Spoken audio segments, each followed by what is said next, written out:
Hello aspirants, welcome to MP Academy. Aji ami science or section tour part number 2 to loiso. Last class ot ami saisilu DHS exam ba jikono health or exam burot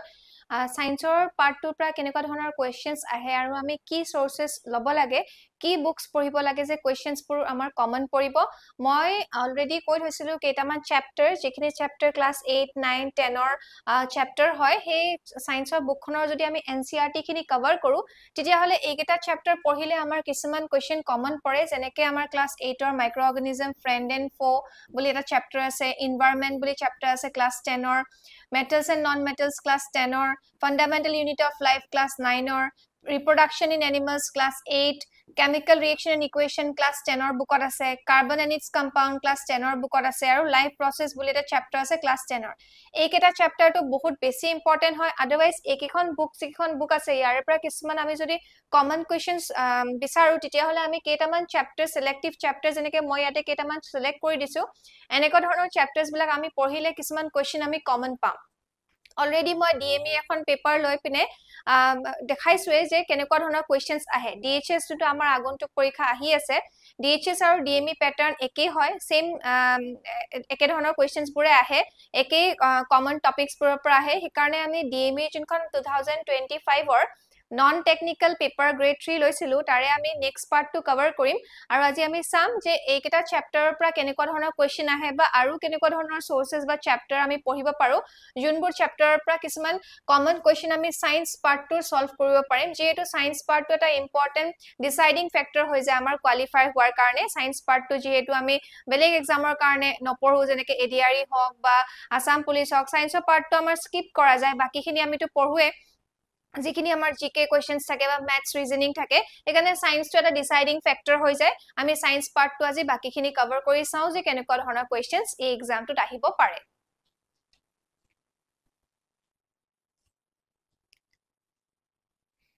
আজিৰ ক্লাছৰ আমাৰ প্ৰথমটো question hall the green colored plastids present in the leaves of a plant is called মানে গছৰ পাতত এটা plastid বুলি cell অৰ্গেনেলছ থাকে সেই সেল অৰ্গেনেলটোৰ নাম কি খুদিছে এতিয়া আমি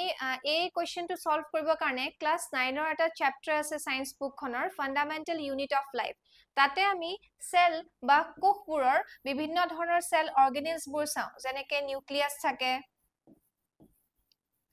মাইট্ৰকন্ড্ৰিয়া থাকে তেনেকুৱা ধৰণৰ আৰু কিছুমান সেল অৰ্গেনেলছ বুলি কয় যোনটো কোষৰ ভিতৰত বা সেলৰ ভিতৰত থাকে সেইখিনি আমি পঢ়ো তাতে আমি সেলৰে আন এটা আমি সেল অৰ্গেনেল পঢ়ো সেই সেল অৰ্গেনেলটো হল প্লাস্টিড এই প্লাস্টিড বোলা সেল অৰ্গেনেলটো অকল আমি প্লান্টছৰ সেলত পাও এনিমেলৰ সেলত নাপাও আৰু আমাক অলৰেডি কৈছে যে লিভছ অফ এ প্লান্ট মানে গছৰ পাতত পাও এতিয়া এই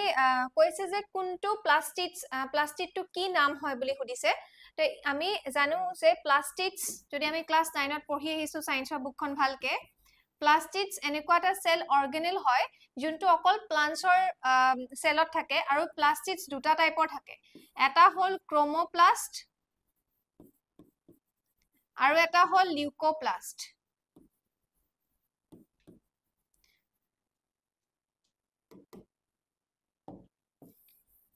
ক্ৰোমোপ্লাস্ট বুলি কলে colored plastids হয় আৰু লিউকোপ্লাস্ট মানে হল যোনটো colorless হয় এটো colored হয় কিতিবা এনেকেও খুদে ক্ৰোমোপ্লাস্ট কেনেকুৱা প্লাস্টিড লিউকোপ্লাস্ট কেনেকুৱা প্লাস্টিড আৰু এটো colorless হয় ক্ৰোমোপ্লাস্টৰ কালাৰ আমি বিভিন্ন ধৰণৰ পাও যেনেকৈ অৰেঞ্জ yellow green আৰু এটো লিউকোপ্লাস্টটো colorless হয় এই গ্ৰীন কালাৰৰ যে ক্ৰোমোপ্লাস্টটো হয় বা প্লাস্টিডটো হয় হেতুকে আমি কও ক্লোৰোপ্লাস্ট আৰু এই ক্লোৰোপ্লাস্ট যোনটো হয় এই ক্লোৰোপ্লাস্টটোৱে গছৰ পাতত থাকে আৰু গছক ফটোসিনথেসিস প্ৰসেসটো কৰিব কাৰণে হেল্প কৰে তেনেহলে আমি আনসাৰটো পাই গলো answer will be option number B chloroplast প্লান্টছৰ লিভ মানে পাতত থকা প্লাস্টিডটোৰ নাম হল ক্লোৰোপ্লাস্ট এই কোৱেশ্চনটো সলভ কৰি আমি কিছু আৰু তথ্য পঢ়িলো যেহেতু এনেকুৱা ধৰণৰ কোৱেশ্চন আমাৰ আহি থাকে এনেকেও আহিব পাৰে যে প্লাস্টিড কাৰ সেলত পায় animal cell plant cell, both plants and animal cell, নে none of these. তেতিয়া আমাৰ answer কি হ'ব? Plant cell. আমি plastic plants or cellত পাওঁ। এই ধৰণে আমি এই questionটো solve কৰিব পাৰিলো।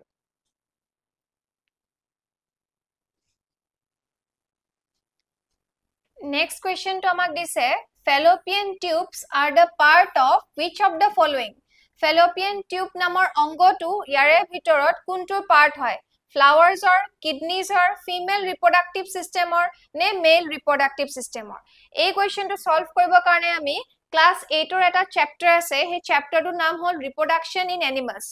সেই chapterটো যদি আমি পঢ়ো তেতিয়া আমি পাম topic এটা যত আমি male reproductive organs আৰু female reproductive organs খিনি পঢ়িব পাৰো details ত আমাক গুটেইখিনি diagramৰ লগত বুজোৱা হৈছে ইয়াতে যদি আমি চাও female reproductive system ত আছে ovaries তাৰ পিছত এই টিউবটোৰ নাম হ'ল oviduct বা oviductকে কয় fallopian tube বুলি fallopian tube তাৰ পিছত এইখিনি হ'ল uterus এইটো হল female reproductive organ যোনটোৱে সহায় কৰে প্ৰজনন প্ৰক্ৰিয়া বা reproduction কৰিব কাৰণে ইয়াতে লিখা আছে the female reproductive organs are a pair of ovary pair মানে দুটা আছে যিহেতু ovaries যত egg production হয় বা ovum to production হয় তাৰ পিছত oviduct বা fallopian tube বুলি কয় এডাল হয় oviduct বা fallopian tube যোনটো through the egg to ওলাই আহে আৰু আমাৰ uterus এইখিনি part হয় uterus যোনটো fetus to বা baby to development হয় এই part to তাৰ মানে আমি গম পালো যে fallopian tube নামৰ যোনটো অংগ আছে হেতু আমাৰ female reproductive system ত পৰে এই ধৰণে আমি এই chapter 2 through দি এটো question solve কৰিব পাৰিলো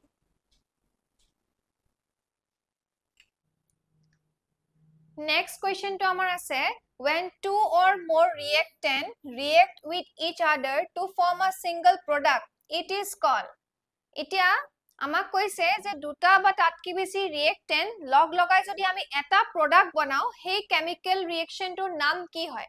এই কোৱেশ্চনটো সলভ কৰিব কাৰণে আমাৰ ক্লাস 10 ৰ প্ৰথমটো যোনটো chapter chemical reactions and equation সেই চ্যাপ্টাৰটো যদি আমি পঢ়ো তাতে types of chemical reactions বিভিন্ন ধৰণৰ chemical reactions ৰ বিষয় আমাক শিকোৱা হয় যেনেকৈ combination reaction decomposition reaction oxidation reaction আমি যদি হেখিনি ক্লিয়াৰ কৈ পঢ়ি লও তেতিয়া হলে কোৱেশ্চনটো আমাৰ ইজিলি সলভ হৈ যাব এতিয়া আমাক এই কোৱেশ্চনটো কৈছে যে দুটা বা তাতকে বেছি ৰিয়েক্টেন্ট লগ লগাই পেনে এটা প্ৰডাক্ট পালে আমি সেই ৰিয়েকচনটো কি কম প্ৰথমতে আমি জানিব লাগিব যে ৰিয়েক্টেন্ট কি হয় প্ৰডাক্ট কি হয় এই এক্সাম্পলটোৰ থ্ৰু দি যদি বুজিব বিচাৰো এইটো যে সিম্বল আছে ইয়াৰ আগৰ যিখিনি আছে সেইখিনি আমি কম ৰিয়েক্টেন্ট আৰু ইয়াৰ পিছৰ যিখিনি এলিমেন্টস আছে আমি এখিনি কম প্ৰডাক্ট এখিনি ক্লিয়াৰ হৈ গল এতিয়া আমাক কৈছে দুটা বা তাতকে বেছি ৰিয়েক্টেন্ট লব সাপোজ মই লৈছো a + b দুটা আমি ৰিয়েক্টেন্ট ললো আৰু যেহেতু এটো সাইডক আমি কম ৰিয়েক্টেন্ট আৰু এটো সিম্বলৰ পিছৰ সাইডটোক আমি কম প্ৰডাক্ট কৈছে যে দুটা বা তাতকে বেছি ৰিয়েক্টেন্ট লয় এটা প্ৰডাক্ট বনাব দিছে সাপোজ আমি লৈছিলো a + b হে দুটাকে আমি লগ লগাই এটা প্ৰডাক্ট বনাইছো ab বা আমি যদি কেমিস্ট্ৰি হেই চাও তেনে সাপোজ লৈছো কাৰ্বন প্লাস অক্সিজেন এই দুটা লৈছো এলিমেন্ট লৈ পেনে আমি যদি এই দুটা কম্বাইন কৰি দিও তেতিয়া হলে আমি পাও CO2 মানে কাৰ্বন ডাই অক্সাইড পাও এতিয়া ইয়াত দেখিবলৈ পাম যে দুটা আমাৰ ৰিয়েক্টেন্ট আছিল হে দুটা ৰিয়েক্টেন্টক আমি কম্বাইন কৰি এটা বনাইছো কাৰ্বন ডাই অক্সাইড তেনেহলে ৰিয়েকচনটোৰ নাম কি হ'ব কম্বিনেশন ৰিয়েকচন মানে আমি দুটা বা তাতকে বেছি ৰিয়েক্টেন্টক কম্বাইন কৰি পেনে এটা প্ৰডাক্ট পাও হেকাৰণে হে ৰিয়েকচনটোৰ নাম কি হয় কম্বিনেশন ৰিয়েকচন এই ধৰণে আমাৰ কিবা ডিকম্পোজিশন ৰিয়েকচনৰো কোৱেশ্চন আহিব পাৰে অক্সিডেশন ৰিয়েকচনৰো কোৱেশ্চন আহিব পাৰে যদি আমি এই চ্যাপ্টাৰটো থৰলি পঢ়ি লও তেতিয়া হলে আমাৰ এনেকুৱা ধৰণৰ কিছুমান কোৱেশ্চন সলভ কৰিব কাৰণে ইজি হৈ যায় ইয়াত দিয়াও আছে a reaction in which a single product is formed from two or more reactant is known as combination reaction এনেকুৱা এটা reaction যোনটো reactionত আমি এটা প্ৰডাক্ট পাও দুটা বা তাতকে বেছি reactant কম্বাইন কৰি হেনেকুৱা reactionক আমি কি বুলি কম combination reaction এই ধৰণে আমি এই কোৱেশ্চনটোৰ আনসাৰ সলভ কৰিব পাৰিম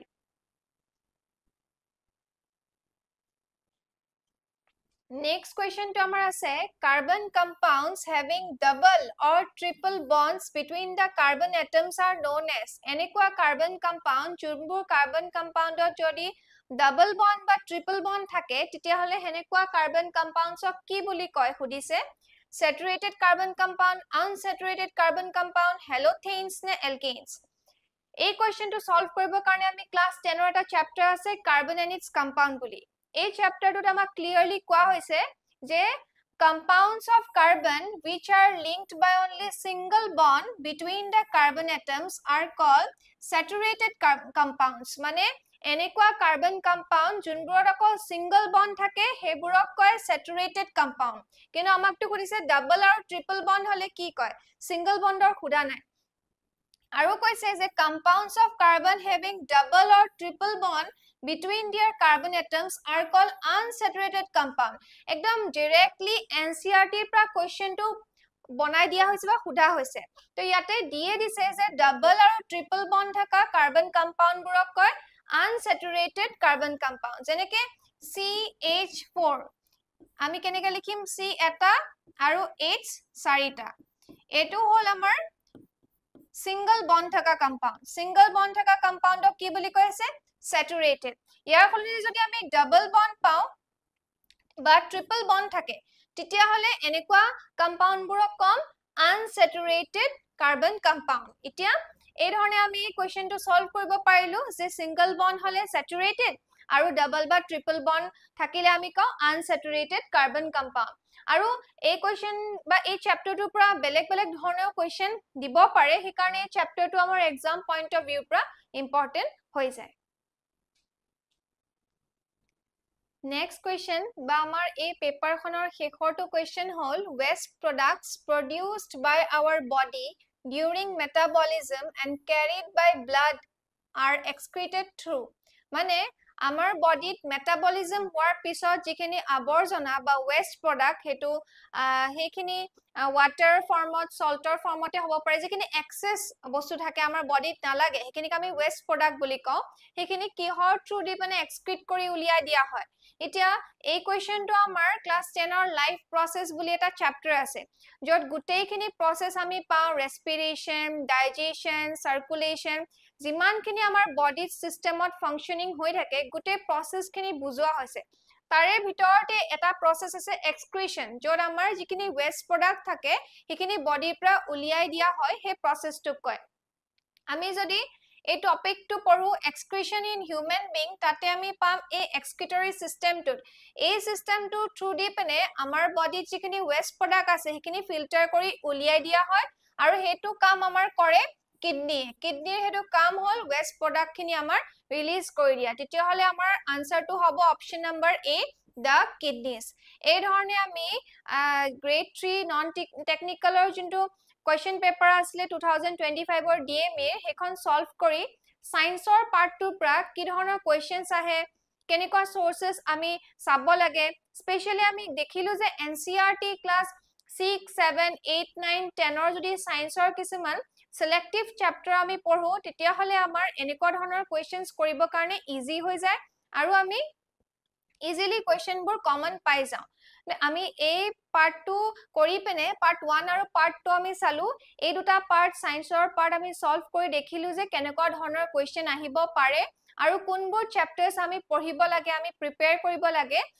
হেলথৰ এক্সামস বোৰ দিব কাৰণে এই ধৰণে আমি এই কোৱেশ্চনস খিনি সলভ কৰিলো আৰু লগতে গমো পালো যে কি পঢ়িব লাগে আৰু কেনেকৈ আমি সায়েন্সৰ পাৰ্টৰ কোৱেশ্চনস বোৰ সলভ কৰিব পাৰিম থ্যাংক ইউ